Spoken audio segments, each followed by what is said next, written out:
Hi, this is David Mould from Laymen for Religious Liberty. The tape that you're about to listen to is an exceedingly graphic and gripping tape.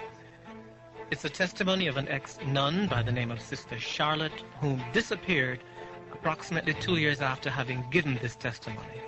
If you have young children with you, you may wish to screen this tape and listen to it yourself before determining whether you want your child to hear the material that is on it.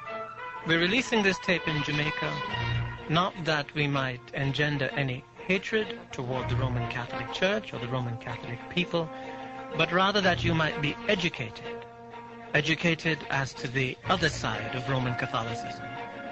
The Pope is coming sometime around October 12th, 1992. We'd like to flood Jamaica with copies of this tape that when he comes, some brave soul might be inspired to ask, "Well, John Paul, what can you tell us about Sister Charlotte?" To be forewarned is to be forearmed. You probably received this tape without paying anything for it. We wish to let you know that you have our permission to duplicate it as many times as you wish. But please do not charge. Give the tapes away. Spread them far and wide, that Jamaica might receive the education of a lifetime. Thank you.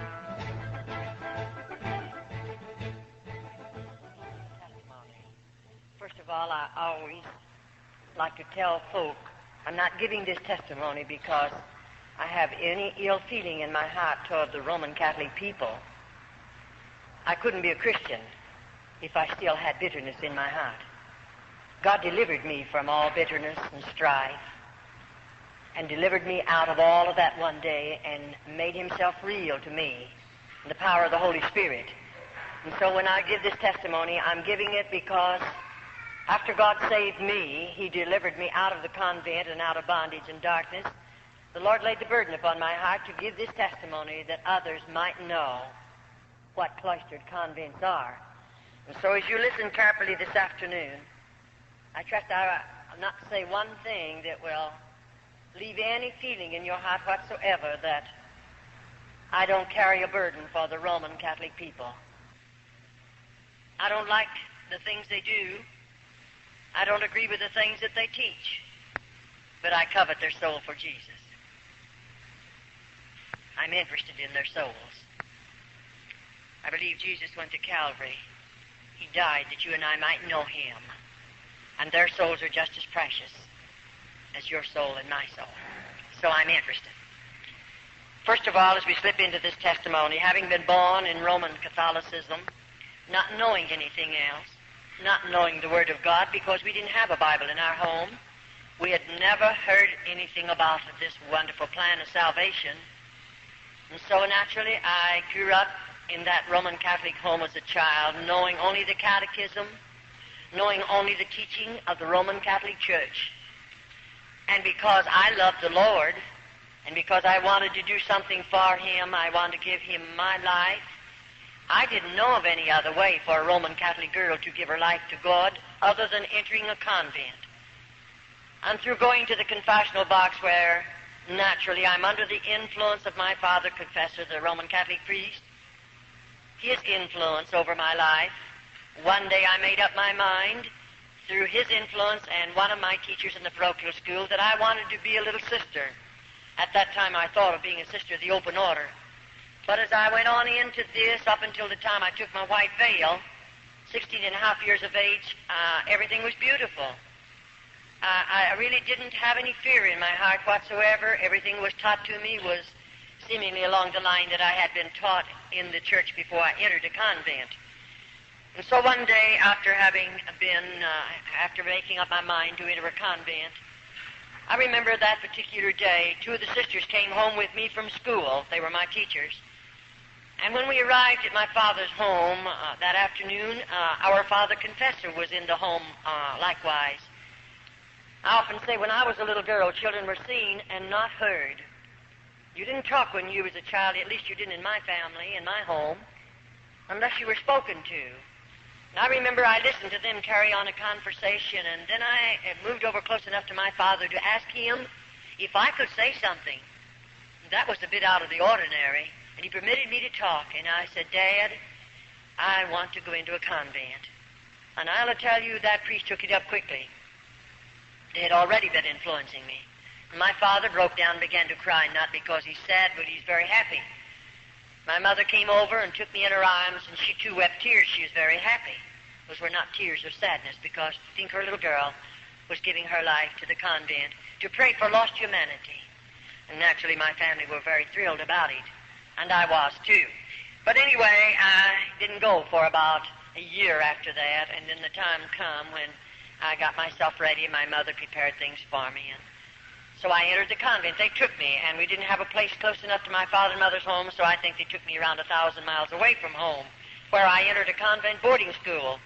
I liked about 3 months being 13 years of age, just a little girl. I look back on it now and think, my, homesick, I was so homesick. Why, my mother and daddy, they stayed 3 days with me, and when they left, I became so homesick naturally. Why shouldn't I? Just a baby away from home. And when I was a little girl, you know, I had never spent a night away from my mother. And I surely had never gone any place without my family. And naturally, there was a close tie in our family, and I was very lonely and very homesick. But I'll never forget after Dad and Mother told me goodbye, and I knew they were traveling a long distance away from me. And I had never realized in my heart I'll never see them again. Naturally, I hadn't planned it like that because I planned to be a sister of the open order. But if you listen carefully to this portion of the testimony, then you'll understand just why I'm saying some of the things that I say. Now, oftentimes we say the priest selects his material through the confessional box, because at 7 years of age, I went to confessional. 7 years of age, I would always, when I come into the church, first I'd slip over at the feet of the crucifix, rather the Virgin Mary, and then over at the feet of the crucifix, and I'd ask the Virgin Mary to help me make a good confession, because I was a child and my heart was honest, and I knew the priest had taught us to always make a good confession. Keep nothing back. Tell everything if I expected absolution from any sin that I might have committed. And so I would ask the Virgin Mary to help me make a good confession. And I would ask then Jesus to help me make a good confession. And you know, I'll assure you, after I lived in the convent for a short period of time, now I had to go on with my schooling. I just finished the 8th grade, and they promised me to give me a high school education, some college education. But I didn't get much college. I got mostly just high school training. And they gave that to me all right. I took it under some terrible difficulties and strains and all of that. It was rather difficult. But they gave it to me, for which I appreciate very, very much. But I'll assure you, after they put me through the crucial training that we must go through to become just a little novitiate entering a convent, the training is really, it's outstanding as far as a nun is concerned, and you know what it's all about after you've been in there for a little while. So now I've entered the convent, and for just a few minutes we want to tell you just a little bit how we live, what we eat, how we sleep. If I take you into the convent and tell you those things, you'll understand a little bit more about my testimony. First, as I entered the convent as this small child, I went on to school, but I was being trained. But the day came, possibly I was 14 and a half, when the Mother Superior began to tell me about the white veil. And I didn't know too much about it. But taking the white veil, they told me that I would become the spouse or the bride of Jesus Christ. There would be a ceremony, and I would be dressed in a wedding garment. And on this particular morning, they told me at 9 o'clock, they would dress me up in a wedding garment. Now, you're wondering where that come from and how they get the wedding clothes for the little nuns? The Mother Superior sits down and writes a letter to my father and tells him how much money she wants. And then whatever she asks, my father sends it, and the little buying sister, goes out and buys the material, and the wedding gown is made by the nuns of the cloister. I'm still open order now. And, of course, whatever she asks, now you say, did they spend all the money for the wedding gown? Well, of course, we don't know these things in the very beginning of our testimony, but after we live in a convent for a little while, we learn to know they could ask my father for $100, and he'd send it. And not that they wouldn't use maybe a third of that for the wedding garment, but they would keep the rest of it. And my father would never know the difference, neither did I, until I lived in the convent for a period of time, and I had to make some of the wedding clothes, and then I knew the value of them and what they cost, and I knew of the money that came in because I was one of the older nuns. Well, all right, the time came, of course, when I walked down that aisle, and I was dressed in a wedding garment. Now, you know, in the convent, I used to walk the 14 stations of the cross, the 14 steps that Jesus carried across to Calvary. But after I had made up my mind to take the white veil, never again did I walk. I wanted to be worthy. I wanted to be holy enough to become the spouse or the bride of Jesus Christ. And so I would get out on my knees and crawl the 14 stations. It's quite a distance. But I crawled them every Friday morning. I felt it would make me holier. I felt it would draw me closer to God. It would make me worthy of the step that I was going to take, and that's what I wanted more than anything in the world. I would like to impress on your hearts, every little girl that enters the convent that I know anything about, that child has a desire to live for God. That child has a desire to give her heart, mind, and soul to God. Now, many people make this remark, and we hear it from various types of folk who say only bad women go into convents. That isn't true. There are movie stars who go into convents, and they've lived out in the world. No doubt they are sinners and all of that. But they go in when they're women. They know what they're doing. And they go in only because the Roman Catholic Church is going to receive not only thousands, but yea, it'll run up into the millions of dollars. And they don't mind who they take in if they can get a lot of money out of that individual. But the ordinary little girl that goes in as a child, she's just a child, and she goes in there with a heart and mind and soul just as clean as any child could be. I say that because sometimes we hear a lot of things that are really not true. Now, after we become the spouse of Jesus Christ, I want you to listen carefully to this, and then you can follow me into the rest of the testimony. We are now looked upon as married women. We are looked upon as married women. We are the spouse or the bride of Jesus Christ. Now, the priest teaches every little girl that will take the white veil, they'll become the bride of Christ. He teaches her to believe that her family will be saved. It doesn't make any difference how many banks they rob, how many stores they rob. It doesn't make any difference how they drink and smoke and carouse and live out in this sinful world and do all the things that sinners do. It doesn't make a bit of difference. Still, our family will be saved if we continue to live in the convent and give our lives to the convent or to the church. We can rest assured that every member of our immediate family will be saved. And you know, there are many of little children that are influenced and enticed to go into convents because we realize it is a salvation for our families.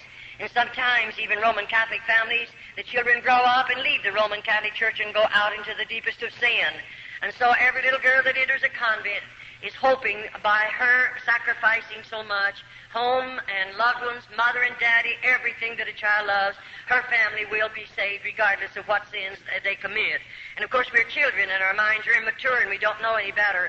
And it's so easy to instill things like this into the hearts and minds of little children. And the priest is he's really good at it. And of course, we look upon our priest, our father confessor. I looked upon him as God. He's the only God I knew anything about.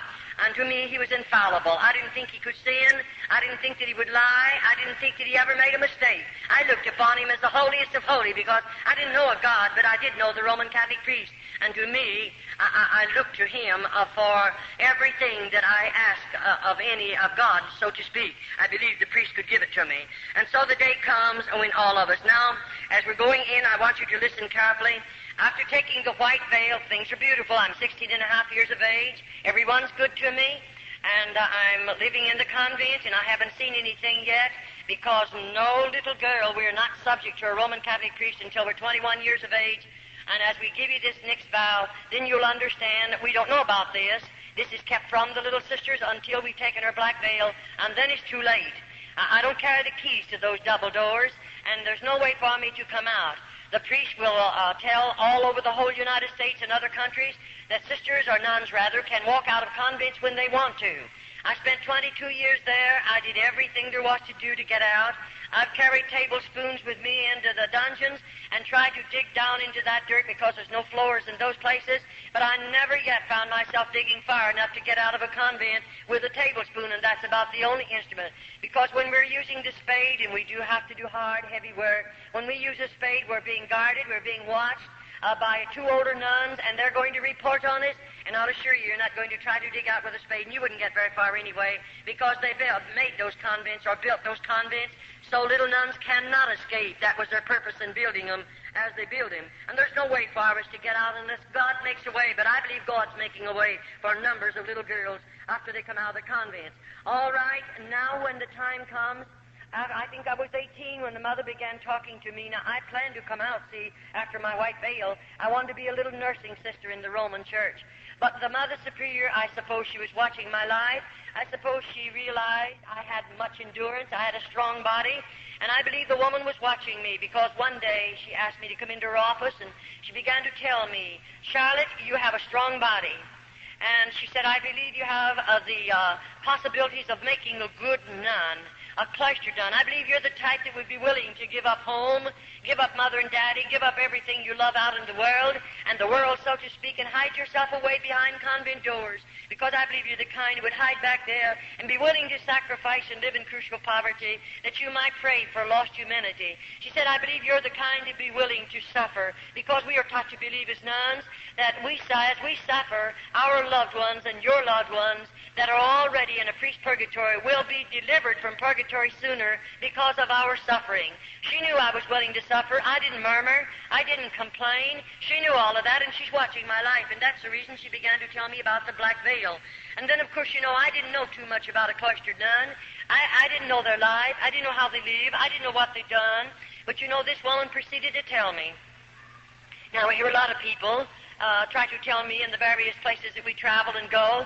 I hear a lot of Roman Catholics try to tell me I've been in so many cloisters, I know all about them. But a Roman Catholic can lie to you, and they don't have to go to confession and tell the priest about the lie that they told because they're lying to protect their faith. They can tell any lie they want to protect their faith and never go to the confessional box and tell the priest about it. They can do more than that. They can steal up to $40. And they don't have to tell the priest about it. They don't have to say one word about it in the confessional box. They are taught that. Every Roman Catholic knows it, and every Roman Catholic, you'd be horrified to know how many of them steal up to that amount. And many of them lie. We've dealt with them. I've dealt with hundreds and hundreds of them. I've seen good many of them fall in at the altar and cry out to God to save them. And before they're saved, they look into my face and hold my hand and lie to me. But after God gets a hold of their heart, then they want to make right what they've told me because they realize they've lied about it. But as long as they're Roman Catholic, they're permitted to lie, and it's the saddest thing, and you can't expect them to know God because God does not condone sin. I don't care who you are, but I don't believe God condones sin, and I don't believe He's going to condone it in the Roman Catholic people, even though they're being misled and they're being blinded and led into ways that's going to lead them into a devil's hell. I believe that with all of my heart because I've lived in a convent and know something about how those people live and what they do. Now the day comes. She told me, Charlotte, you'll have to be willing to spill your blood as Jesus shed his upon Calvary. She said you'll have to be willing to do penance, heavy penance. She said you'll have to be willing to live in crucial poverty. Now already I'm living in a bit of poverty, but I thought that was going to make me holier and draw me closer to God, and it would make me a better nun, and so I'm willing to live in that poverty. And then on this particular morning, she told me what I would be wearing. She said you'll spend 9 hours in a casket, and she explained a number of things to me. That's the most I knew about it, and I didn't find that out until I'd taken my white veil. And so on this particular morning, I'm 21 years of age, but 60 days previous to my being 21 years of age, I'm going to sign some papers that they placed in front of me, and those papers are this. I'm going to sign away every bit of inheritance that I might have received from my family after their death. Of course, I signed that over to the Roman Catholic Church. And oftentimes, I say the Roman Catholic priests are enticing girls, not only their background, not only their strong bodies, their strong minds and strong wills, but he's enticing girls where mothers and fathers have much property, and they are comfortably fixed to the material things of this life. Why? Because when that child enters the convent, they're going to get a portion of her money, of her father's money. And I often say, even salvation in the Roman Catholic Church is going to cost you plenty of money, more than you know anything about. And so they don't mind commercializing off of that child and the inheritance that would have come to her. And so on this particular morning, I told the Mother Spirit, give me a little while to think it over. She didn't make me do it. No one did. But I thought it over for a couple of years. And then one day I told her, I think I'm going to hide away behind the convent doors because I believed I could give more time to God.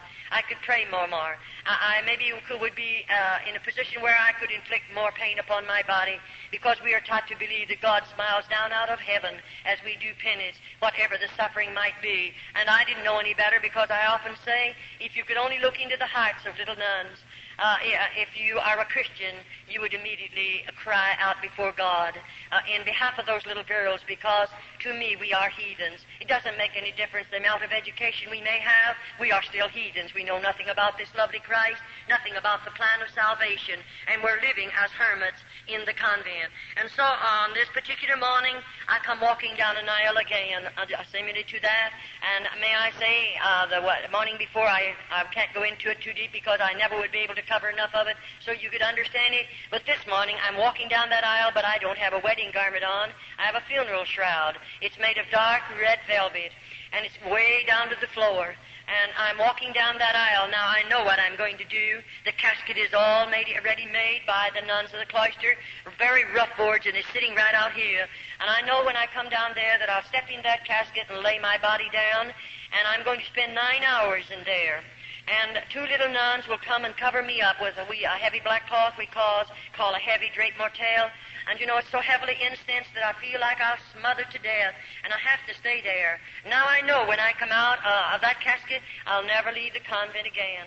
I know I'll never see my mother and father again. I'll never go home again. I'll always live behind convent doors, and when I die, my body will be buried there. They told me that, so I knew it even before I done it. It's a great price to pay, and then to find out that convents are not religious orders as we were taught and as we were trained. It's quite a disappointment to a young girl that's given her life to God and willing to give up so much and sacrifice so much. I'll assure you it was a disappointment. And so after I spent those nights, you say, what'd you do while you lay in that casket? What do you think I did?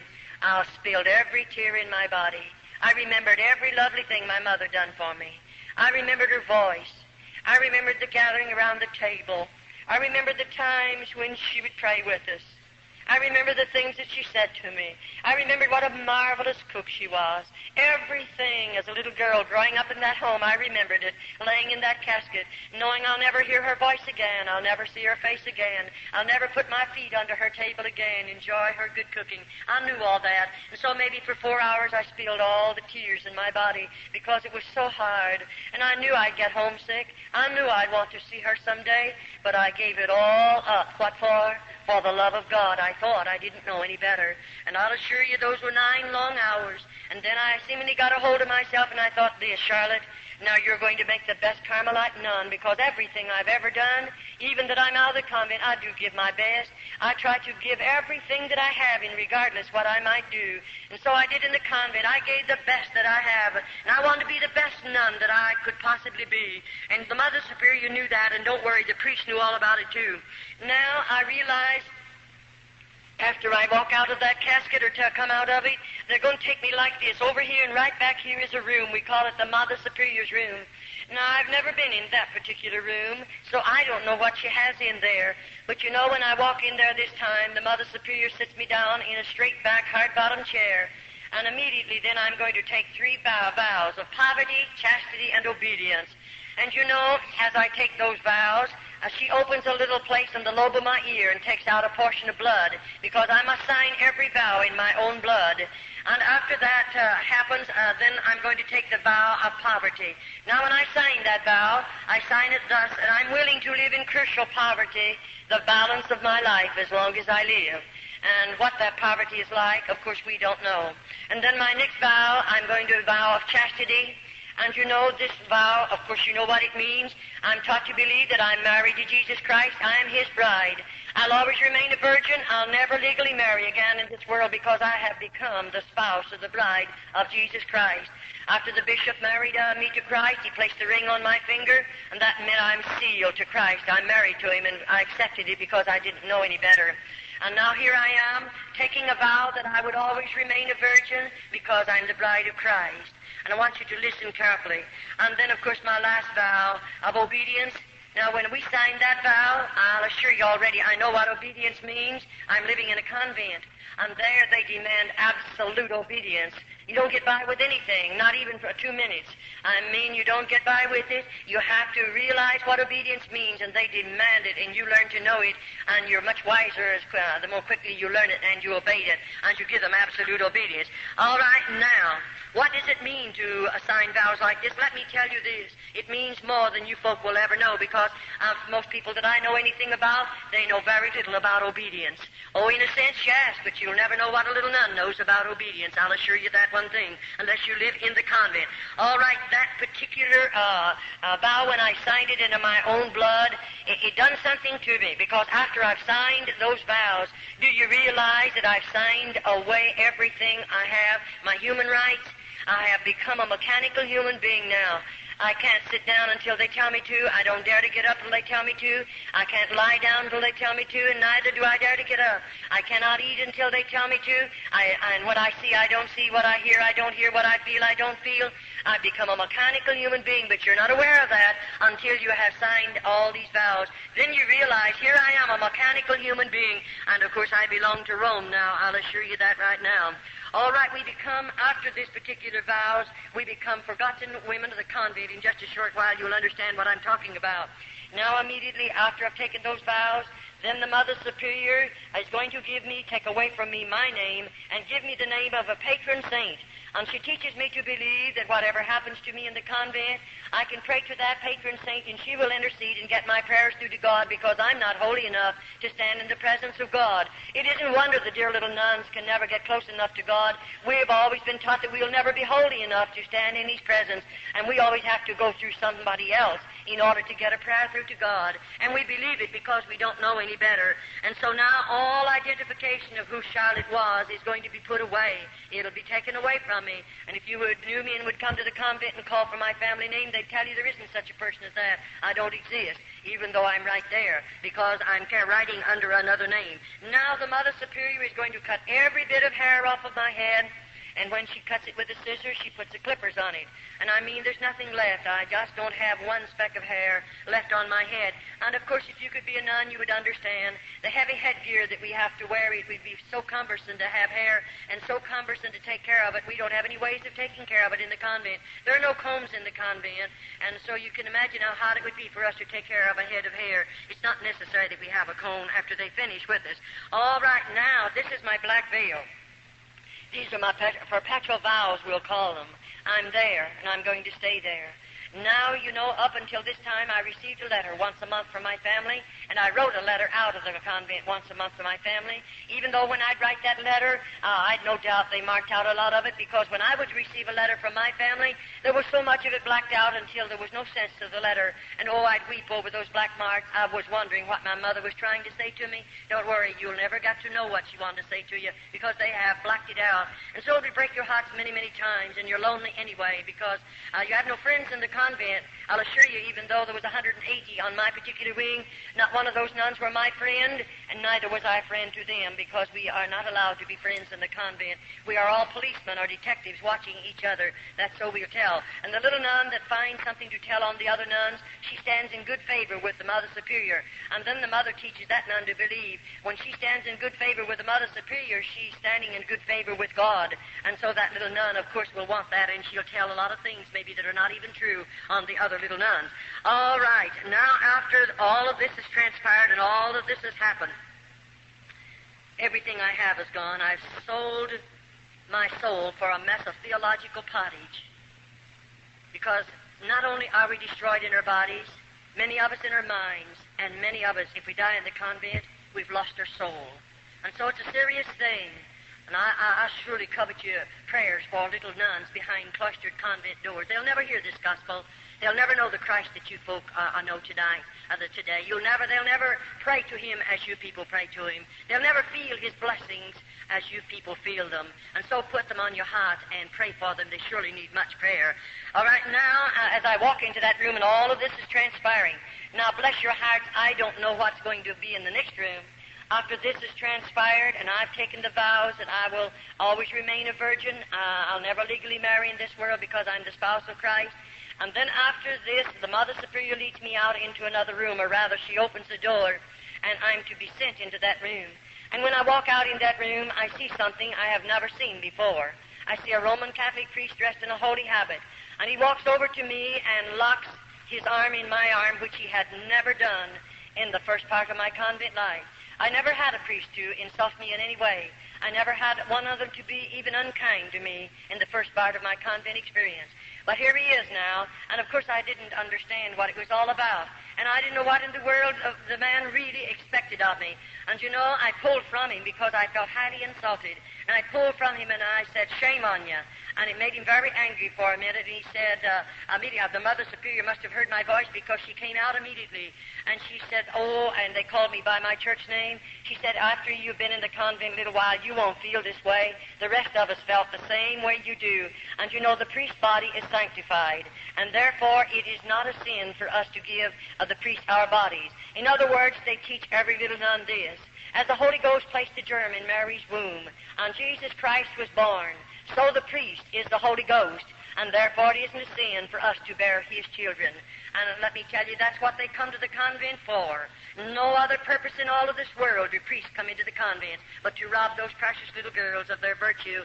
And I'll assure you, we'll be telling you a little later in the testimony just what they really do after they come in under those particular deals. But may I say, now every bridge has been burned out from under me. There's no way back. I can't get out of the convent even though I pled. Oh, how I pled with that priest. Send for my father. I want to go home. I don't want to go any farther. And let me tell you, that's when you stand alone and you don't know who to turn to, and you're a victim of circumstances, and you live in the convent because there is no other way to get out of the convent. And I'll assure you, I stayed in the convent until God made a way for me to come out. And so after all of this, now my mail will stop. I'll never receive another bit of mail from my family. Never another letter. I belong to the Pope. I belong to Rome.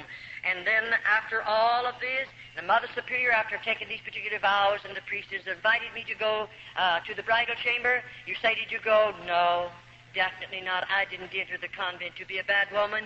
It would have been much easier to stay out of the convent to be a bad woman.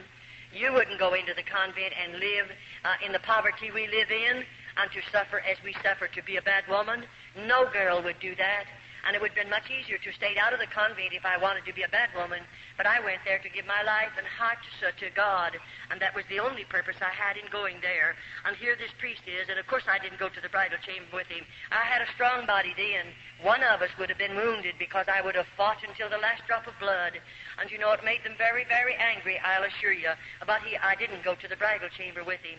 But now I'm going to have to go to penance the next morning. And of course this will be a heavier penance because of what I've done already. And when the Mother Superior says we're going to do penance the next morning, I'm going to be initiated as a Carmelite nun. And I remember when she walked me down into that particular place, it was a dark room. I remember I lived above on the first floor until my black veil. After the black veil, they take me one story under the ground.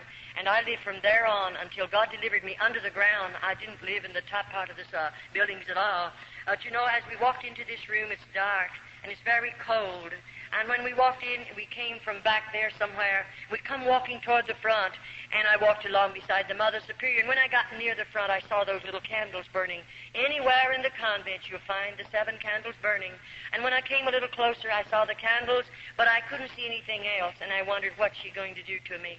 That's the thing in our hearts, and we can't get away from it because we have fear.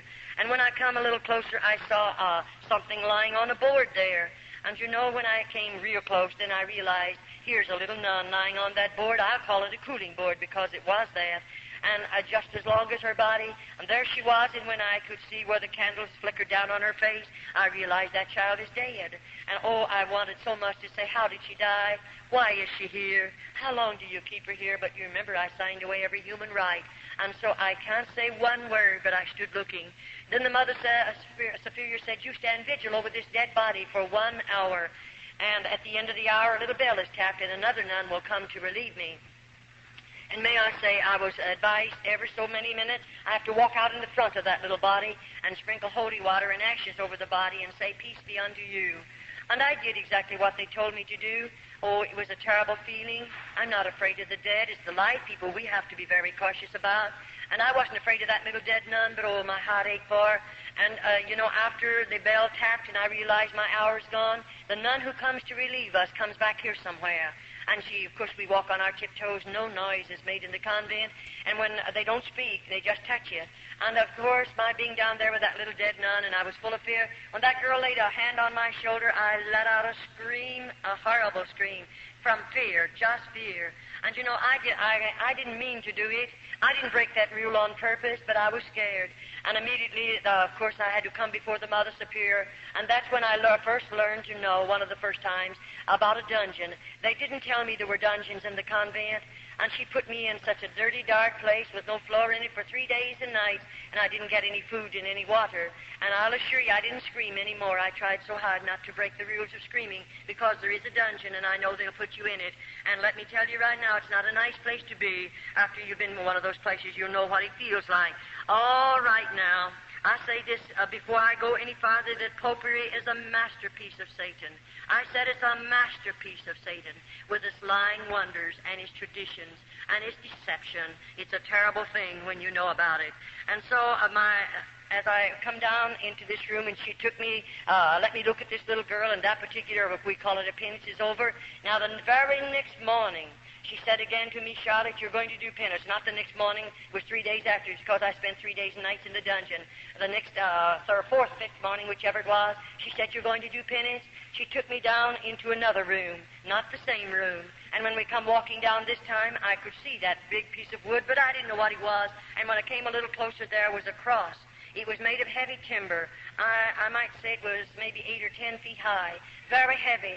And that cross was sitting on an incline like that. And she had me walk over here at the base of the cross, and she said, now strip your clothes off. And I took my clothes off. And then she made me, down to my waistline, then she made me drape my body over the foot of that cross. And she pulled my hands underneath and bound them to my feet. And then, you know, that's where I'm going to spill my blood. And she had not told me how, and neither could I ask how I would spill it. And she gave 2 little nuns that came with her a flagellation whip. It's, I might call it a bamboo pole. It's about this long. It's about that big around. And it has 6 straps on it about this long. And on the end of either of those straps, there's a cross piece of sharp metal. And those little nuns, either was given one of these whips. And they stood on either side of the cross. Now, at the same time, those girls began whipping my body. And I mean, when that metal hit my body, it would break the hide, of course. It would cut into the flesh, and I spilled blood, and it was running down to the floor. That's my flagellation whipping. That is where I spill my blood, as Jesus shed his upon Calvary. And, of course, I'm human. It wounded. It hurt. It was very painful. After the whipping is over, they don't bathe my body. They put my clothing back up on my body, and I have to go the rest of the day. When the night comes and I stand in front of my cell there, after we have to stand there 2 undressed with our backs to each other, and then when I went in, I couldn't sleep that night. I just wasn't a bit sleepy, because I couldn't take off all my clothes. They had dried in those wounds, and it was terrible. I didn't take them off for several nights. And I'll assure you, when I came before my food, I didn't want my cup of black coffee. In the morning, we get a cup of black coffee. They serve it to 10 cup, and we can have no milk or no sugar of any type in it. And we have 1 slice of bread. That's made by the nuns of the cloister. They weigh it. It weighs 4 ounces. That's all I get for breakfast. And then, of course, in the evening, I get a bowl of soup, and that's fresh vegetables cooked together. There's no seasoning in the soup whatsoever. And a half a slice of bread, and 3 times a week they give me a half a glass of skim milk. That consists of my food 365 days in the year. And I began losing weight very rapidly, I'll assure you, because I didn't have enough food to eat. I don't know the day that I went to bed without a hungry stomach. Sometimes it would be so hungry I couldn't sleep. The pain was gnawing. You can't hardly stand it. And you know, you're only going to get that 1 slice of bread the next morning. That doesn't fill you up. And of course, we have to work hard all day long. And I'll assure you, those little nuns, as I covet your prayers for them, they need your prayers in more ways than one, because you'll go to bed with a full stomach tonight. And you're very comfortable right now, but I'll assure you there's not one of them that's comfortable. They're hungry, and they're sick, and they're wounded, and they're hurt, and they're heartsick and homesick, and discouraged, and worst of all, seemingly they have no hope. No hope. You and I are looking forward to the day when we're going to see Jesus. They have no hope whatsoever, and I surely hope you don't forget to pray for them. All right, that was terrible, I'll assure you. And then in a few mornings after this, the Mother Superior is taking me back for another initiation. And when I go into the penance chamber this morning, we come from a place up here, and we're going to walk back along the, like that, clear to the back. And you know, it was quite a ways back there, and I went through part of it's a tunnel, and then I come out into a room, and I'll walk through that room, and when I get way back there, I see those candles burning. And I see something else. There's ropes hanging down from the ceiling, and oh, I'm so scared. I wonder what the ropes are for and what's she going to do. After these 2 penances, you began to have a lot of fear in your heart. And so I can't say anything, and I walk back there, and you know, I saw the ropes then real plain, what they're doing hanging down from that ceiling. Then she tells me, you go over there against the wall, about that close from the wall, and I have to stand sideways like this. Then she asked me to put up both of my thumbs, and I did. And then she pulled one rope down, and there's a metal band fastened securely, and she fastens that around the joint of my thumb. Then the other one comes down and fastens around this thumb. And there I'm standing like this, facing the wall. And then, you know, she comes over here to the end, and there's a whatever you want to call it, she starts winding. And I start moving, and she's taking me right up in the air. And, you know, when she gets me so just my toes are on the floor, just on my tiptoes, she fastens it. And there I hang, and all the weight of my body is on my thumbs and on my toes. Not a word is said. No one speaks a word. And she walks out of that room and locks the door. If you know what it means to hear a key locking a door and know that I'm strung up there like that, you'll never know unless you're a nun. And when that woman walked out, I didn't know how long I'll stay there, how long that woman will leave me there.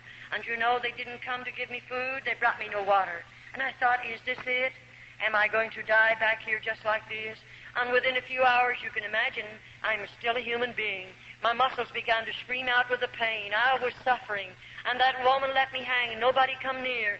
And what good would it do for me to cry? You can spill every tear in your body. Nobody will hear you. There's no one there to care how many tears you spill. And so I just hung there. And finally, I began to I felt like I couldn't stand it. I'll surely die if they don't come and get me quickly. And I felt as if I was beginning to swell. I don't know how long went by. And she opened the door one morning, and she had something for me to eat. And the water was in a pan, and it was potatoes. And those potatoes were not good to eat. They were in a pan. And there's a shelf over there on the wall that she can adjust to the height of the nun. And, you know, she pulls it up. Now, I'm not against the wall. I'm about this far from it. But to get that food, she puts it there and said, this is your food. And she walks out. Now, how am I going to get it? She didn't let my hands down. But this is what you'll learn. And you'll struggle to get it. I'm hungry. I mean, I'm so thirsty, I feel like I'm going mad. And to get it, I discovered that this hand goes high and this one will come down a little bit. And that'll keep right on going higher. As I lean, I have to reach higher with this one. This one will automatically let down. And to get that water and that food, I mean, I had to get it like the dogs and cats. And I lapped as much of it as I could because I'm so thirsty. And get those potatoes, I tried as hard as I could because I'm hungry. I mean, I'm hungry. And I got as much of it as I could naturally, but I was hungry. That's the way she fed me for a while, and then she released the bonds on my hands and on my feet. And I tell you, then I shouldn't have said on my feet. She didn't release the bonds. She let me hang there for 9 days and 9 nights. I'm almost got it mixed up with one of the other penances that I want to give to you. I hung 9 days and 9 nights in this position. And may I say, at the time come when I was so swollen here, and naturally I could see myself puffing out here. I felt like my eyes were coming out of my head. I felt like my arms, what part I could see of them right there, they were 2 or 3 sizes, their normal size. I felt like I was that way all over my body, and I was like a boil. I was in real suffering. And then on the 9th day, she comes in and she releases the bonds from my hands and my body and lets me down on the floor. Now, I go down, I can't walk. I'll assure you I didn't walk. I didn't walk for a long time. But you know what? There's 2 little nuns that carry me out. One gets under my feet and the other under my shoulders. And they carry me in the infirmary and lay me on a slab of wood. And there they cut the clothing from my body. And let me tell you right now, nobody but God will ever know. I'm covered with vermin and filth. Why? I'm hanging there in my own human filth. There are no toilet facilities. Right behind me is a stool. And they have running water in it, and the lid is down, and they have sharp nails driven through that lid. If I break my ropes and fall on that, I would suffer terribly. And this is the life of a little nun behind cloistered doors. After they've already deceived us, disillusioned us, and got us back there, then this is the life that we're living. And these are the things that we're going to have to do. And I'll assure you, it isn't anything funny. And then I remember as I lived on in that place, oh, let me tell you, in the morning, we have to get up out of our beds at 4:30 in the morning. The Mother Superior taps a bell, and that means 5 minutes to dress. And may I say to you folk, it's not 5.5 minutes. You better get that clothing on in 5 minutes. And I failed one time, and I had to be punished severely, but I never failed again in all the years in the convent. And you know, when we are finished dressing, then we're going to start marching, and we march by the Mother Superior. And that Mother Superior is going to appoint us to an office duty every morning. It might be scrubbing, it might be ironing, it might be washing, it might be doing some hard work, but I have to work 1 hour. Then we'll go in and gather around the table, and we'll find setting in front of us our tin cup full of coffee and our slice of bread. And then, of course, we have hard work to do. We have, I think there was 12 tubs in the convent that I lived in, and we wash on the old-fashioned washboard. We have the old sad iron that you heat on the stove. And you know, it wouldn't be so bad if we just had our own clothing in the convent, but the priests bring great bundles of clothing and put them in there because they can get them done for nothing, and we have to do that clothing on top of it. We work very, very hard, and they're not able to work because they don't have enough food to keep body, mind, and soul together. And those little girls are living under these particular circumstances. Well, I say we're women without a country, and I mean just exactly what I say, women without a country. Now we belong to the Pope. Anything they want to inflict upon my body, they can do it. And all the howling I do, if I should howl, it wouldn't make any difference because nobody's going to hear me. And they have no idea that I'll ever leave the convent. The plan is I'll die there and be buried there. Now you say, Charlotte, can you go into the convents? Any one of you folk can go into an open order convent, or a closed convent, into the speak room. And there is an outside chapel that you can walk into, of any that I know anything about. But you know, you don't just go in there and wander around to have some place to go, because you might meet something you're not expecting. If you go in there, you go prepared to take food to some little girl that's in there, and be sure that you know who you're taking it to. And when you go, as you walk up toward the front of the building like this, you'll see a bell, and you'll know what to do because it'll tell you. And you press a button there, and there'll be a gate swing out. It has about 3 shelves on it. And, of course, you've brought something for someone that you know in the convent. It might be the mother coming to visit her daughter. And you know, when that bell is tapped, the Mother Superior is back here behind a big black rail. Now, that's a big iron gate there, and there's heavy folds of black material clear across there. And you can't go back there. You'll never see the Mother Superior, but she'll answer you through the black rail. And you might say, I brought some homemade candy for my daughter, and you might ask the Mother Superior to let you speak to her. You can't see her, but you could speak to her. And you know, the mother will call that lovely little girl and call her out on the other side of the rail. Of course, you can't see her. And you know what? The mother will speak to her and say, honey, are you happy here? And that little nun will say, Mother, I'm very happy. You say, why did she say that? Well, bless your heart, don't you know the Mother Superior is standing there? And if we didn't say that after our mother is gone, then only God knows what the Mother Superior will do to the little nun. And so we must lie to our mother. And then the mother will say, do you have plenty to eat? And that little nun will answer and say, we have plenty to eat. But I'll tell you, that mother will go home. She'll prepare a lovely meal for the rest of the family. But if she could look in and see our table and see what her little girl is eating, if she could look into her little girl's eyes after she's been there 3 or 4 years, maybe Jesus, and there's the crucifix, and then we have a prayer board. And by the way, I'll assure you folk that you'll never want to kneel on our prayer board. We kneel on it every day if we are able to walk under our own power. It is a board about this height from the ground, and there are 2 leading up like this one, and this one is about that wide. I'm going to drop my knees down on it, and there's sharp wires coming up through that board, and then this one up here I prostrate my arms on, there's going to be sharp wires. After all, I told you we were going to suffer. We were going to do penance, and this is a part of my suffering. And as I kneel on that prayer board, I'm praying for lost humanity, and I'm believing as I suffer that my grandmother will be released from a priest's purgatory sooner because of my suffering. And I'll kneel there longer sometimes. Oh, it's terrible, but we don't know any better, so we do that because that's all that little nun does know, and we believe it. And there we are, and we are locked in our cells. Every night the key is turned in those doors. We can't get up and come out of there. And then more than that, 7 minutes of 12. We go to bed at 9:30, the lights are out. 7 minutes of 12, there's 2 little nuns appointed to unlock every door. Every little nun again gets on her feet, dresses in full dress, goes into the inner chapel, and there we again pray 1 hour for lost humanity. We don't get very much sleep, that's why, and we don't have enough food, and we work hard, and we suffer much. That's why our bodies are so broken.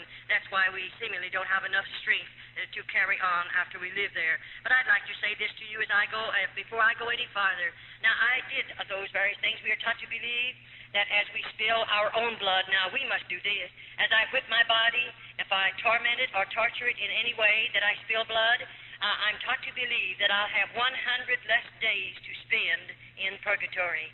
Now, you know, we have no hope. Those little nuns don't look forward to anything. You may think they do, but we don't. Why? After you live in a convent 10 years, I began to realize the Virgin Mary is just a piece of metal. She's a statue. I began to realize St. Peter is just a statue. I began to realize that the statue of Jesus is just a piece of metal. In other words, we come to the place to believe that our God is a dead God. And I'll assure you, after you live in a convent long enough, not at first, oh no, but after we've suffered enough, after we've seemingly fallen down at the feet of those statues and spilled our tears on them and have begged them to intercede and get a prayer through to God, and years go by, of whatsoever, a parent won't even know when they're dead. So who's going to pray us out of purgatory, or rather buy us out of purgatory? No, we realize after we're in there for a period of time that there is no purgatory. And of course, you know there isn't, and I know there isn't. And there is no purgatory. The only purgatory the Roman Catholic people have is a priest's pocket, and they're filling his pockets with coins in order to pray for the dead. And may I say, there are thousands and thousands of Roman Catholics. In the month of November, may I say to you, in the United States, 2 years ago in the month of November, the Roman Catholic priests praying masses for the dead of the Roman Catholic people in this country in 1 month collected $22 million for masses said for dead Roman Catholics. That's just a little idea, or sample of what's going on in this country. And still there are thousands of mothers that will work their fingers to the bone to go over there and give the priest another $5 to say a mass for a loved one that's in a purgatory, because that mother believes there is a purgatory. In the convent they have a painting of purgatory, and there's nothing in the room but just that painting. And you know, every Friday we have to walk around that painting. And when we walk around it, I wish you could look at the little nuns' faces. What do I see? The painting, as you would walk around it, looks like it's a big, deep hole out there, and there are people down in there, and the flames of fire is lapping around the bodies of those people, and their hands are outstretched like this. And the mother will say to the little nuns, you better go and put another penance on your body. Those people are begging to get out of that fire. And because we're heathens, we don't know any better. I might go someplace in the convent, and maybe I'll burn my body real bad. Maybe I'll torture it some way and spill some more blood, because as I suffer, I believe they're going to get out of that place where a priest puts them. And there are millions of people, so to speak, in purgatory that your priest have put there. And when he knows that it's the biggest fraud there is in the world, he knows there's not a bit of truth to it. And bless your heart, I often say, you take purgatory and mass away from the Roman Catholic Church, you'll rob her of 9/10 of her living. She'll starve to death if you would take it away from her. She commercializes not only off of the living, but off of the dead, and on it goes. All right. It doesn't bother a Mother Superior to take one of those dear little girls. And may I say, you know, when the priests come into the convent, they come as our father confessors. Once a month we go to confession. And we don't want to go, don't you worry. I many of the time have got in the very back row. I didn't want to go in there. I know who's out there. One of them, I may not know the particular man, but I know he's a priest, and I know those priests. I certainly have seen them enough. I've lived there long enough. I certainly have had contact with every one of them, and I'll assure you this one thing. I don't trust one single one of those in the convent. Now, we're not telling you about every priest. I don't know all the priests. I'm just talking about the convent in my personal testimony of convent life. And you know, we know something about what's out in that room, and here we are. We know we're going to confession today. It may take all day long, and here he comes. And I have never seen a Roman Catholic priest come into the convent that I was in without intoxicating liquor under his belt. And I say, a man or a woman, regardless of who you may be, when you get liquor under your belt, you're not a man, neither are you a woman. You become an animal and a beast. And so we have a beast sitting out there. There's a straight back hard-bottom chair, no other furniture but the crucifix of the Virgin Mary. But here he is sitting on that chair right out there in the middle of that room. Now here a little girl has to walk out there alone, and she has to kneel down. Think of it. Why, bless your heart, I really sometimes, I'm saved now, I'm out of the convent, and I now look back at that Roman Catholic priest, and I often say, I'm sure he was a twin brother to the devil, because he's full of sin, he's full of vice, he's full of corruption. And we go out there and kneel down at his knees. Now, you're a lucky girl if you get away from that man without being destroyed. Why, he's drunk. He's a beast. He's not a man. Oh, he has a holy habit on. He's an ordained Roman Catholic priest. And so I'll assure you, we don't like to go to confession, but we must go once a month. And those little girls can't help themselves, and nobody comes out into that room but the priest and I until it's all over, and then we can come back and the next one will have to come. And I'll assure you, we don't appreciate that day. And those little girls don't know any better. They don't know anything about the plan of salvation. They don't know that Jesus went to Calvary and died for them. They don't know that he shed his blood for them. Those little girls know nothing about it, because to me, as I repeat again, the Bible was a hidden book to every one of those little girls. And so now they can do things like this. Now, if a Roman Catholic priest comes into the convent, he may go to the Mother Superior and ask her to permit him to go into the cell where one of the nuns are. And you know that mother with her carnal mind and her carnal heart, and she's very hard and very carnal, and she is the mother many times of many illegitimate children. They belong to the priest. And you know, she'll take that priest and he's drinking. She knows it. They bring liquor in with them. Sometimes some of the nuns will drink with them, and the mother usually drinks with them. And it's really a terrible place. It is not a religious order. It does not live up to that name whatsoever. But here she brings that priest into one of our cells. Now, I wonder if you realize how serious it is. That Roman Catholic priest, he has liquor under his belt, we know that. But he has a big, strong body. He's had 3 square meals food every day of his life. He can eat all the food that he wants. But you know, there's a little nun that may have a broken body, and she may not have very much strength. And what did he come into that cell for? For nothing other than to destroy that little nun. I often say I wish the government could walk into a convent just about the time one of those priests are let in the cell. The mother will turn a key in the lock, and you're locked in there with that priest. Now, we have no way to defend ourselves, and I often say I have had to nurse those little girls. I'm an RN. I got my nurse's training by going through the tunnel over to through the hospital as I lived in an open-order convent. But may I say, after that priest is taken out of there, if you could look upon the body of that little nun, she looks like something you've thrown out in a hog pen, and 6 old sows have just mauled that child's body. And this is convent life. I can understand why your priests are calling over the phone every day or two and screaming their heads off because I'm in this city giving this testimony. But may I say to you, I don't mind if they continue to scream. I don't mind what they do. I'm not one bit afraid of them. I'll continue to give this testimony. As long as God gives me strength, I'll be giving this testimony regardless of your priests or your bishops in this country. I know what I'm doing. I know what I'm saying. And I'm not afraid of anybody in all of this world. I'm a child of God. And I believe God won't let anybody put a hand on me until my work is finished. And then I often say, I don't care what you do to my body after I leave this body. I'm sure I don't mind. And so I will continue to give the testimony regardless of what your priests think about it. Because I think God saved me to pull the cover off of convents. I believe he saved me to uncloak those places that are riding under the cloak of religion. I believe that with all of my heart. I'll assure you I do. Now, if I refuse to give my body, you know we're just supposed to give our bodies voluntarily to those priests. Many times the nuns are overpowered.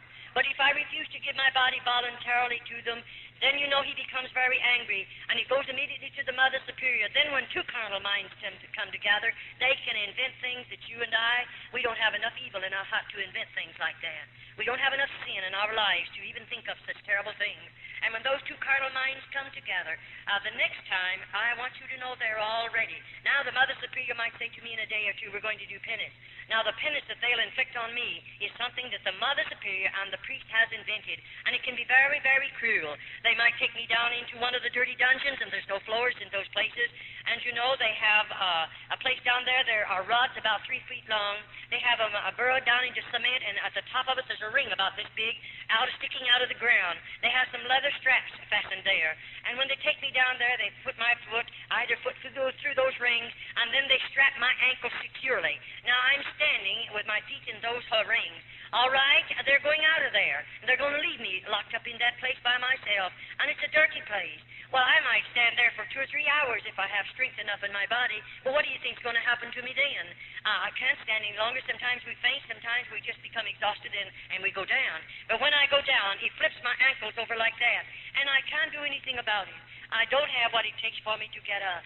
I may have to lie in that position for 2 or 3 days, and no one will come near. They won't give me a bite of food. They won't bring me 1 drop of water. But I must stay there. And the next thing you feel is the bugs crawling over my body and the mice running over me, and I still have to stay there. I can understand why they don't want me to uncover. They don't want the world to know these things are going on. No priest in this country wants it. And if he doesn't want the world to know it, then they better be pretty careful that nobody ever gets out of a convent after they spent a few years back there. But may I say again to you, my God, He is greater than all the outside forces. My God can reach His hand over into those convents, this country, any other country, and make a way for a girl to come out, and He won't have to ask the bishop to help him. He won't have to ask the priest to help him. But God can make a way for us to come out. I'll assure you that. Well, on it goes. Then sometimes the priests come and they get angry at us because we refuse to sin with them voluntarily. And you know, after all, the nuns' bodies are broken after we're there a while. And many the time, to have him strike you in the mouth is a terrible thing. I've had my front teeth knocked out. I know what it's all about. And then we'll get you down on the floor and then kick you in the stomach. Many of those precious little girls have babies under their heart. And it doesn't bother a priest to kick you in the stomach with a baby under your heart. He doesn't mind. The baby's going to be killed anyway because those babies are born in the convent. Why wouldn't babies be born when you run places like this under the cloak of religion? The world thinks it's religious orders. And there are babies born in there. And most of the babies are premature. Many of them are abnormal. Very seldom do we ever see a normal baby. You say, Sister Charlotte, do you dare to say that? I most definitely do dare to say that. And I intend to keep on saying it. Why? I've delivered those babies with these hands. And what I've seen with my eyes and I've done with my hands, I just challenge the whole world to say it isn't true. And the only way they can ever prove it isn't true, they'll have to open, if they ever serve a summons on me and call me into court, I'll assure you this one thing. Convents are coming open. And then the world is going to know what convents really are. And they'll have to open them to vindicate my testimony, because I know what I'll do if they ever serve a summons on me. I've been before the highest laws we have in the United States. I know what I'm doing. I know what I can say, and I'm not one bit afraid to say it, because I've been a part of this. I've been connected with this system 22 years behind convent doors, and it is a terrible thing. After when that dear little nun, looking forward to that day when her precious baby will be born. Most of you, dear mothers, oh, you have everything ready. The beautiful nursery, all the baby's beautiful clothes are made. Everything is lovely. You're looking forward to that precious little immortal soul that's going to be born into your home. And everything is ready. And oh, I wish you could see that little nun. She's not looking forward to that. There won't ever be a blanket around his body. They'll never bathe that baby's body. But he can only live 4 or 5 hours. And then the Mother Superior will take that baby and put her fingers in its nostril and cover its mouth and snuff its little life out. And why did they build the lime pits in the convent? What is the reason for building them if it isn't to kill the babies? And that baby will be taken into the lime pit and chemical and lime is put over its body, and that's the end of babies. Oh, when I think about it. That's why I try to challenge people. Pray. If you know how to pray, you know how to contact God, pray and ask God to deliver the girls from behind convent doors. In other words, pray that God will make a way for every convent in the United States to be opened and let the government go in. And when the government goes in, you won't have to worry. The convents will be open, the nuns will be taken out, and they'll be closed up, just as they opened the convents in Old Mexico in 1934. There are no convents in Old Mexico. Every cluster, it is open. And they found all of the corruption back there, the lime pits. If any of you are taking a vacation, go over into Old Mexico. The government owns them. They're public museums. And go through the convent. Look with your own eyes. Touch with your own hands. And then come home and see if you believe my testimony. It'll stir every bit of red blood in your veins. I mean, it'll do something to you that nothing else has ever been able to do. Go through them and look at them. Go into the dungeons. Go into the tunnels. Go through the lime pit. Look at the stalls, rooms of stalls over there. And then ask the guides of where they come from. And go and see all of the devices of torture they placed upon the bodies of the little nuns. Go into their cells and look at their beds and see for yourself. Oh, yes, you can go. It'll cost you 25 cents to go through each one of them. You look at those things and see them for yourself and then come home. And maybe it'll give you a greater burden to pray for little girls that have been enticed behind convent doors by the hierarchy of the Roman Catholic Church. I wonder how you would feel if this was your child. And remember, I have a mother and daddy, or had one, and they love me just as much as you love your children. And when they let me go into the convent, I'm sure my mother and daddy didn't expect these things to happen because they didn't know. They never dreamed a convent was like this. But, you know, I wonder how you'd feel if you could walk in someday and out there in this particular room. That floor is built for this purpose.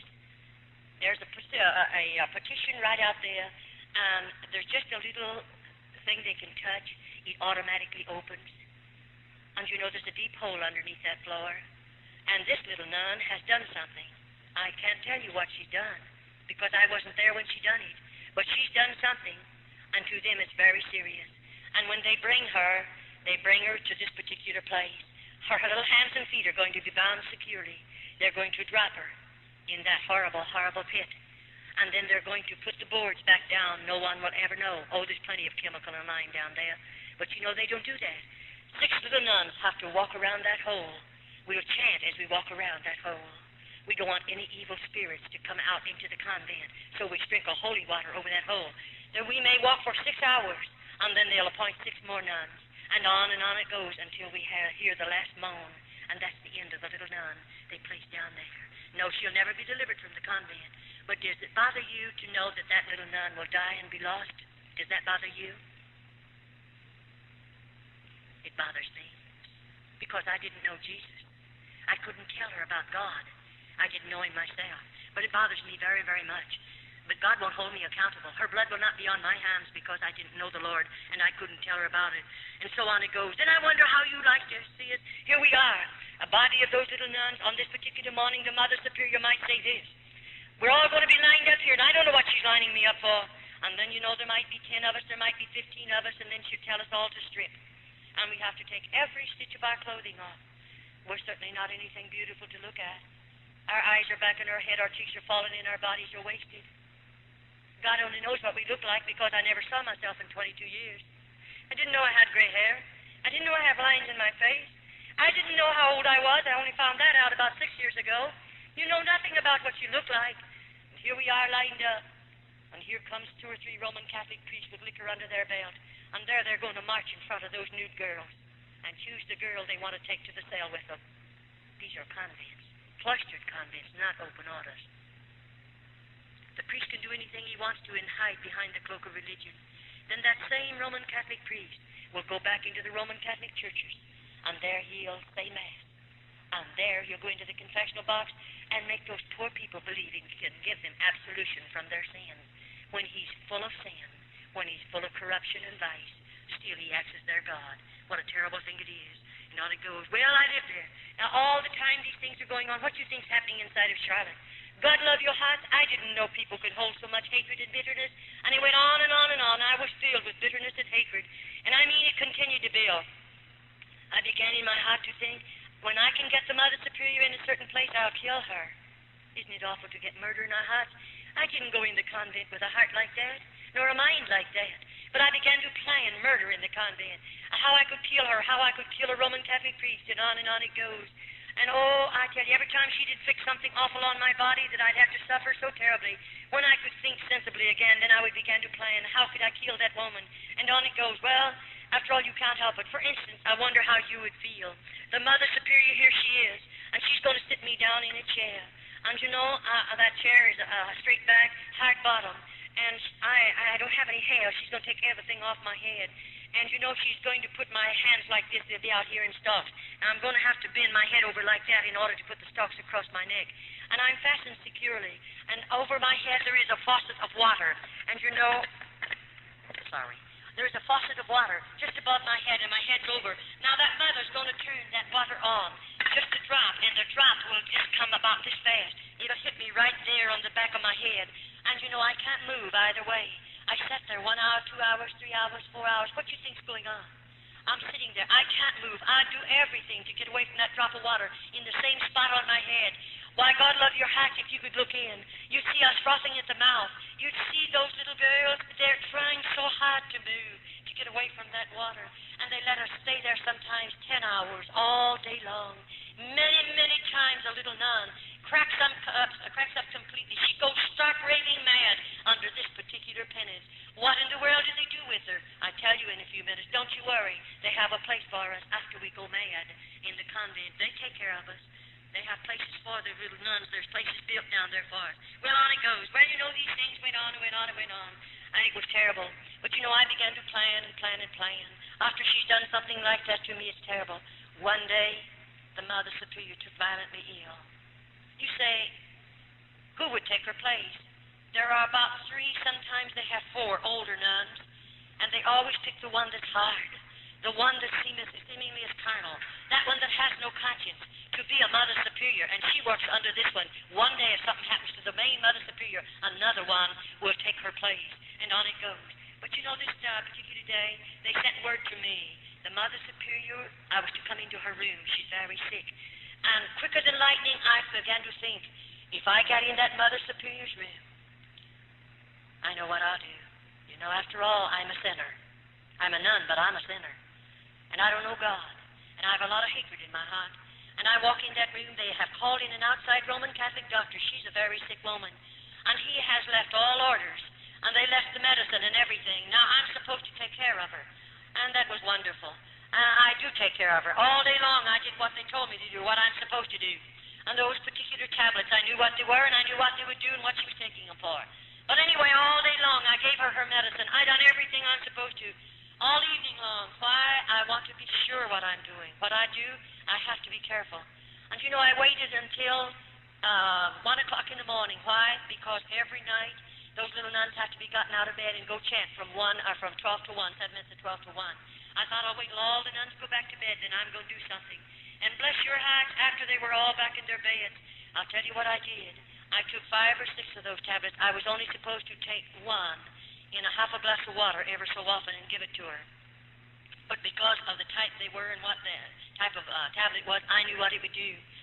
I put 6 of them in a glass of water and stirred them up. And I gave them to her. I knew she would go into convulsions that would twist her completely out of shape. I knew that woman would suffer 1,000,000 deaths within 25 minutes. I knew that.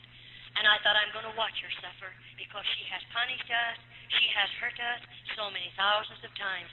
I'll watch her suffer. Isn't it terrible to think a child can live in a place like that long enough until she has the same kind of a heart almost the Mother Superior has? But that's what comes when sin gets in your life.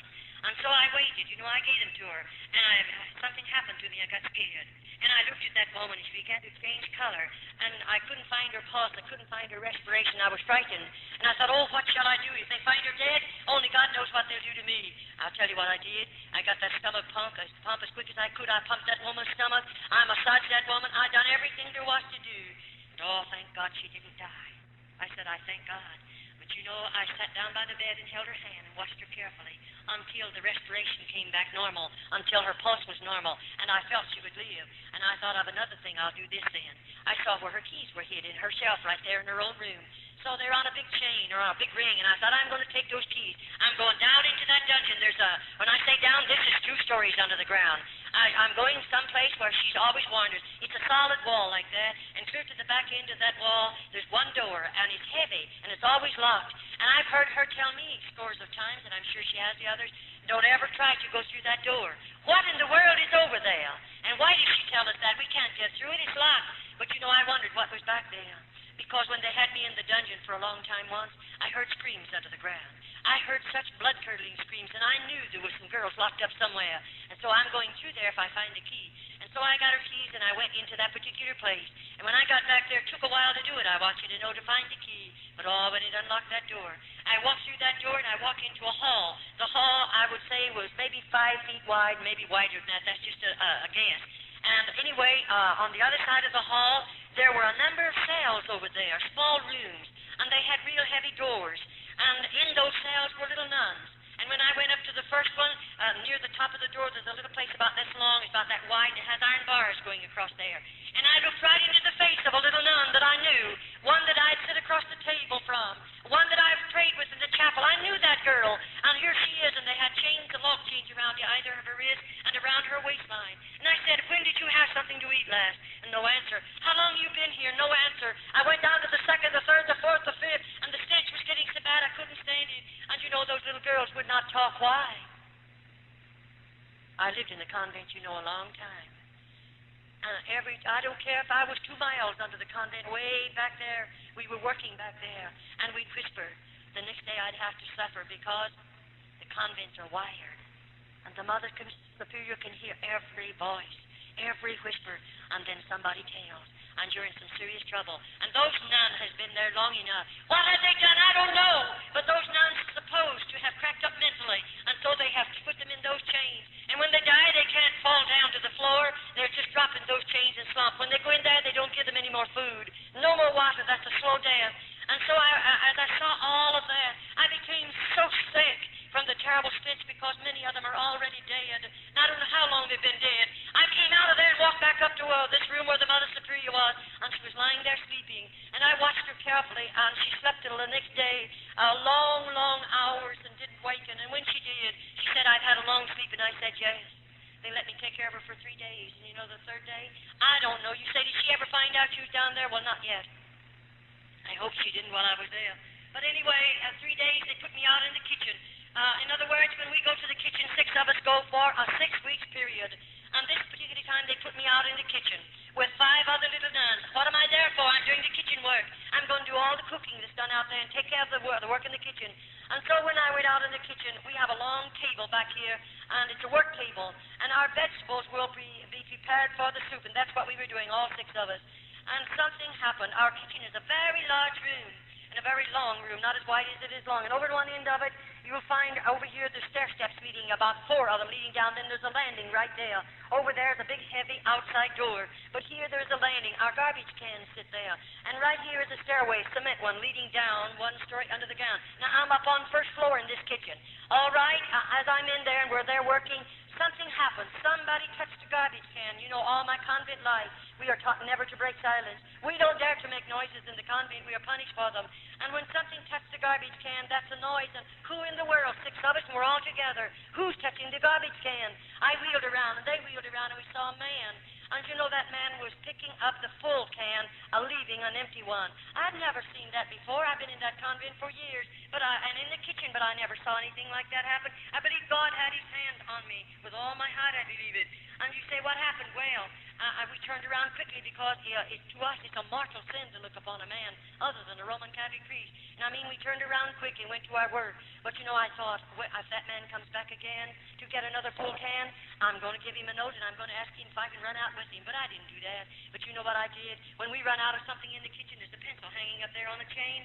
And bless your heart, I have to, or whoever it is runs out, you have to write it on a tab. And of course, I stole a piece of paper off of a sack.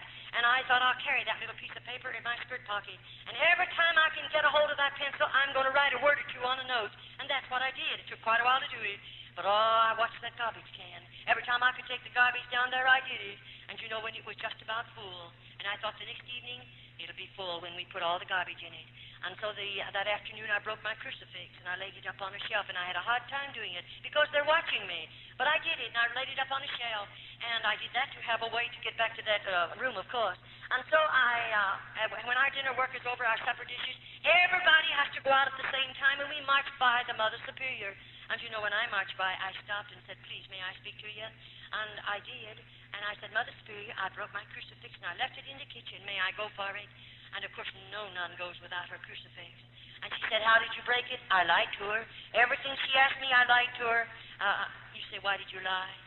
She lies to us. And we're all sinners, so we all lie. And it doesn't make any difference in there. And so we lied. And I lied to her. And then finally she said, you go get the crucifix and come right back. And that's all I wanted anyway. I have to have a reason. You can't go back to the kitchen after you've left it. And so I didn't go for the crucifix, but she thought I did, and I run for this tin can. Why? That night when I put my garbage in there, I put a note right on top of that garbage and left the lid off, which I was not supposed to do.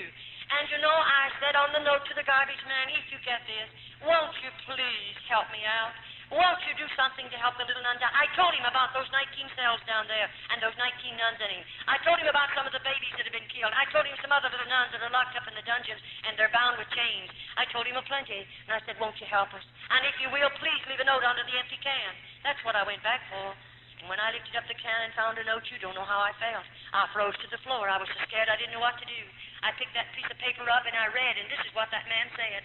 I'm leaving that door unlocked. And I'll leave the big iron gate unlocked. You come out. Oh, let me tell you, that's almost more than you'd ever. Why, I never dreamed I'd get out of a convent. I never thought of ever getting out. I wanted out, but you say, oh yes, when I could collect myself. I reached over and turned the knob, and you know it was unopened. I walked out of that convent, and I slammed it to. I was sure the lock was on it. And I got out to the big iron gate, but oh, he had me trapped. That iron gate was just as locked as it was ever locked. You don't know what it done to me to stand there looking at the iron gate. I'm locked out of the convent. I have no right out there. You can't imagine. I don't know if I grew old right there. I don't know. I know I suffered enough because I'm scared half to death. And what will I do if I go back and pound on that door? What will they do with me? And oh, the fear that grips your heart. And you say, what'd you do? I didn't have any shoes and stockings on. I'd wore those out years ago. When I think of the Roman Catholic Church being the richest church in the world, and they let those little nuns go winter and summer without any shoes and without any hose, living in crucial poverty, I wonder how they can do it. Hungry as we are. Your priests are all nice and fat. The little nuns are so hungry. I wonder how they do it sometimes. You say, what did you do? Shot it well? I'll tell you, I just took a hold of that big old iron gate and I tried to climb it. That's all there was for me to do. And up about 1.5 feet from the top is a ledge about 6 inches wide. I thought if I could get high enough to get my knee on the ledge, I'm safe. And I did. I got one knee on the ledge, but this time I don't have any strength left either. And you know, I thought, what'll I do? I'll put one foot over, then I'll get the other over. Then I realized, you know, I have 3 skirts on. My skirts are gathered on the belt, and they're clear down to my ankles. My veil, of course, is down to my knees in front and that long in the back. How will I ever get over those sharp points? And I thought, I can't go down. I don't have strength enough, so I'll have to jump. And if I jump, I'll break every bone because I was broken body, of course. And you know, I thought, what I'd do? Well, I pulled all my clothing up around my body and held them with one hand. And then I thought, I'll have to jump. And you know, they have a buzzer in the convent. And when a little nun tries to escape and they catch her, they put a buzzer on. And oh, if the priest tell you they don't come to the convent, I would you could see the priest then. You'll find a good many of them there. And they immediately are after that nun. They don't want her out. If she comes out of that convent, she's going to give a testimony someday. And it'll pull the cloak off a convent. And I'll assure you they don't intend for us to get out. And so as I let loose of that top of that gate and I made that jump, I just didn't make it. My clothing caught on top of those points and I hung there, but I'd let loose. And I often say, you know, I don't know what I look like. I didn't know I had gray hair, but I've often said maybe my hair turned gray there. Maybe you'll never know what I suffered hanging on top of that gate, knowing that buzzer can go on any minute, and then what would they do to me? I was scared. So I thought I tried to wiggle my body and to swing it. If I can get back far enough to grab the gate with one hand, maybe I can help myself, and I did. And then with the other hand, I tried to pry the snappers loose on my skirt, and that let me fall between them. Do you know what happened to me? I hit the ground. I was out. I was unconscious for a while. I don't know how long, though we have no way to tell. But when I came to, I had a shoulder broken and my arm was broken right in here. The bone had snapped right through my flesh because I didn't have any meat on me. And I thought, what'll I do? And I realized I'm on the outside. And where am I going? Where do you think you'd go?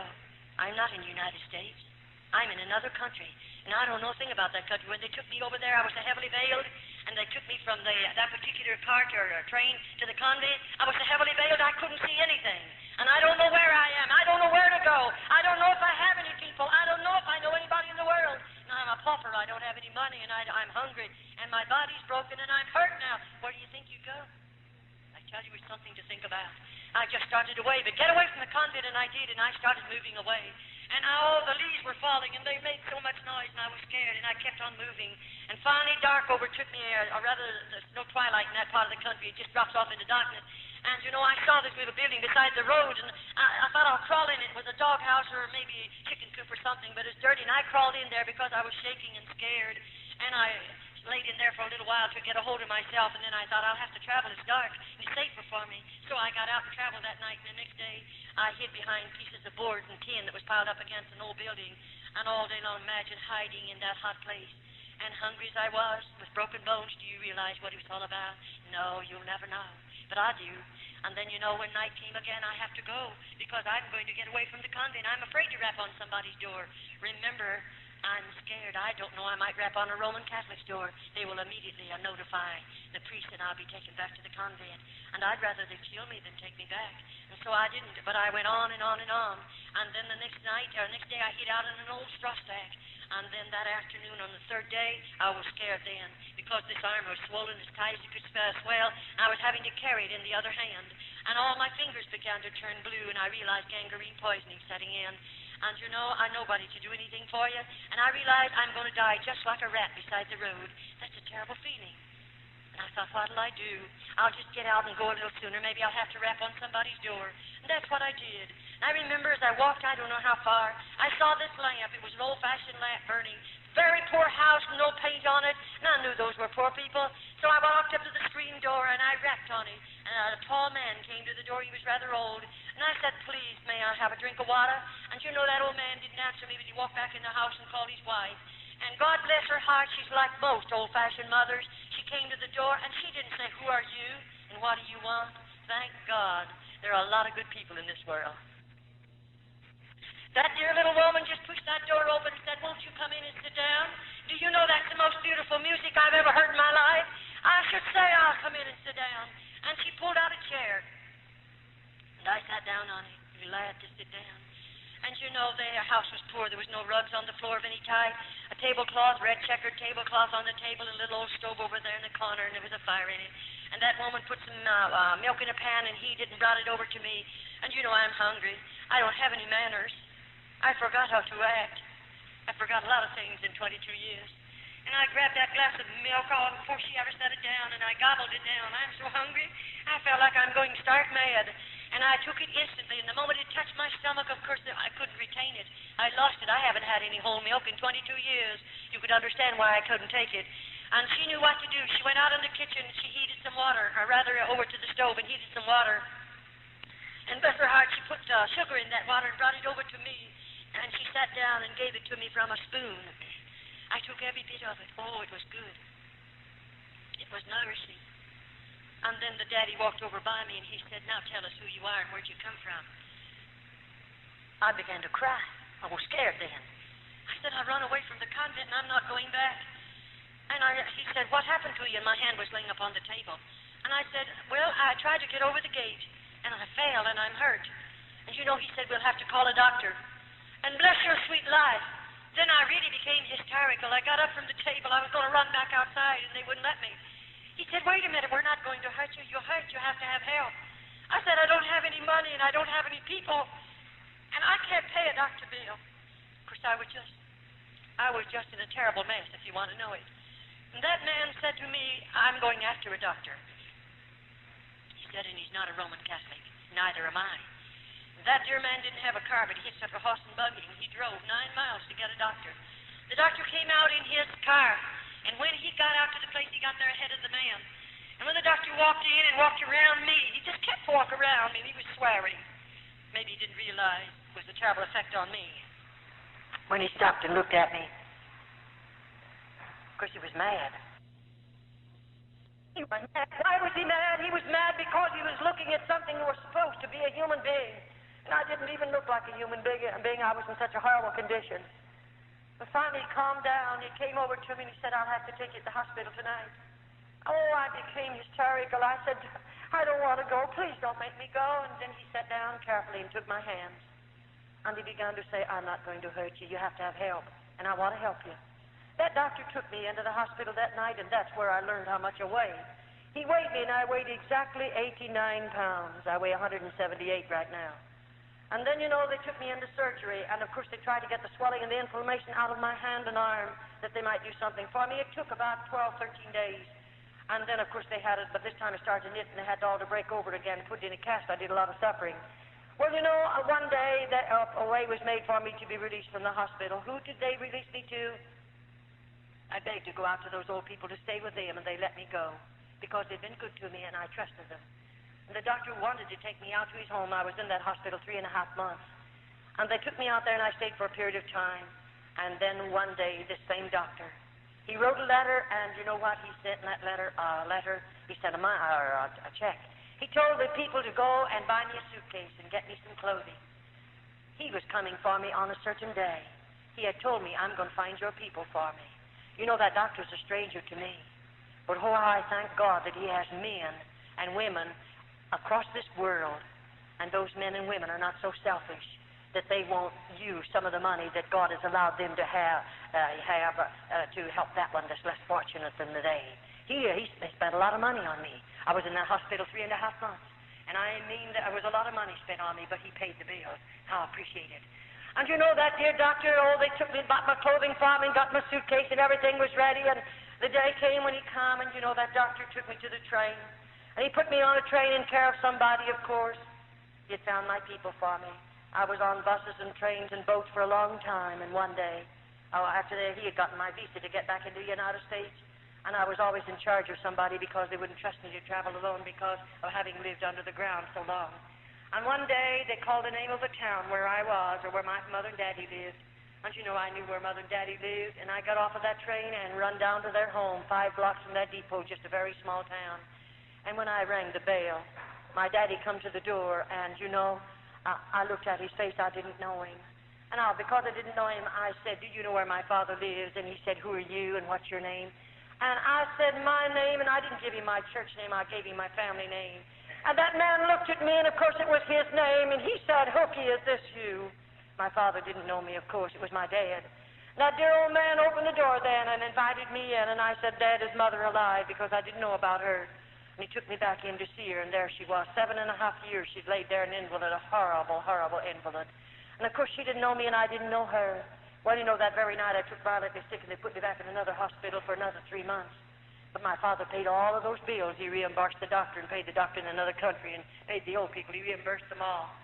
All of that was wonderful. Then, you know, one day, after my body was strong enough, since I'm here in the United States, it took a long time, several years, I'm a nurse, and I took the examination to nurse. And you know what God did? He let a woman come into that particular hospital. It was a Roman Catholic hospital. This woman was a Church of God minister. She came in, and I thought, how strange. Just across the Mississippi River is 2 magnificent Protestant hospitals, and she lives in one of those cities. Right there, 3 cities joined together. And why in the world did she come over here to this Roman Catholic hospital? Why, I believe God had his hand on it all the time. You know, that woman who came in and the doctor said, I want you to dispatch her case, and I went into that room to prepare that woman for the operating table. And I heard her praying. And I want you to know I became that woman's private nurse, or special nurse. After she left the hospital, she went home, and I became her special nurse in the home.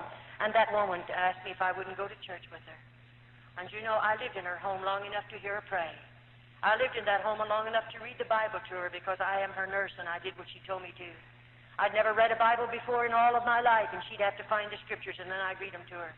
And you know, as I read the Word of God, God began to get a hold of me. And finally she said, won't you go to church with me? And you know, I went to church with that woman. And I sat back there and heard a gospel for the first time in my life. And you know, I tell you, I went through 4 nights. And it was really beautiful. I've never heard anything like this. And all the time she was telling me about the plan of salvation and telling me about God and that I needed God and I needed to be saved. And, of course, I was believing her. Do you know what I'd do every night? I'd go home from church with that woman. I'd say, you go to bed, but let me go to the basement. I'd lay my Bible down on a chair, and there I'd challenge God, and I'd say, God, did you hear what the preacher said? Did you hear it, God? And then I would tell God everything that I could remember the preacher said. And I said, God, you heard every word, didn't you? Now, if you're God, and the Bible is the Word of God, and God, you're real, I want what those people have. But if you're not God and the Word of God is not your word, then God, please don't give to me what those people have. Let me tell you, I challenge God. I put him to a test. God's not going to give you anything that's not of God. Don't you worry. And every night I continued to do that 4 or 5 nights, and I didn't eat either. I couldn't sleep, and I'd lost my appetite, and I was losing a lot of weight. It was terrific, but you know, one night I come back to church. And out of a clear blue sky, right in the middle of that man's service, I just got out of my seat. And with both hands up in the air, I come running right straight down an aisle like that. And I fell in at that altar and I cried out, my God, forgive me for all my sins. I was a sinner. I mean, God met me there. Praise his wonderful name. There's a pool of water on that floor. I was sorry for everything that I did in the convent. I stole potato peelings. I stole bread. I told lies. I called the Mother Superior names under my breath. And I want you to know God met me down there, and he forgave me of every sin there was in my life. And how I thank and praise him for it. Praise his wonderful name. God's been very good to me. Very good to me. A few nights previous to that, I went back to church. God filled me with the baptism of the Holy Ghost. May I say to you, God means more to me than all the material wealth you have in this city. I'd rather have Jesus than anything you might have, because I found him to be the best friend I've ever known. I can tell him anything I want to tell him, and he won't call you up and tell you what I told him. I can sit at his feet and tell him every day of my life, Jesus, I love you. Jesus, I love you. And every secret of my heart, I can pour out to him, and I don't worry about him calling you up and telling you what I told him. He's the best friend you ever had. He's able to save you. He's able to deliver you. He's able to loose you from the things of this world, set you free to know him. Praise his name. I have a wonderful God. I love him supremely. I'd rather have Jesus than anything that you might have. God is real in my life. Really wonderful. How God delivered me out of the convent. Pray for me. I need much prayer. I'll be going places where it's predominantly Roman Catholic. I'll have to suffer much. But I'm willing to suffer for Jesus, that I might tell someone about him and give my testimonies that other dear little girls might be spared from convent. So pray for me, won't you? God bless you. Well, what do you think? I told you at the beginning it would be a very, very gripping tape. You'll recall that we introduced in Jamaica the book Maria Monk, which was once Bandleader. We feel this tape is a perfect complement to the book. We've also introduced another volume, the New Illustrated Great Controversy, which is being sold right now in many, many bookstores across the island, including Sanstead's. We'd urge you to get a copy as quickly as you can. You probably received this tape without paying anything for it. We'd like to let you know that you have our permission to duplicate this tape and to distribute it as far and as wide as you choose. Freely we have received, freely we give it to you. May God bless you.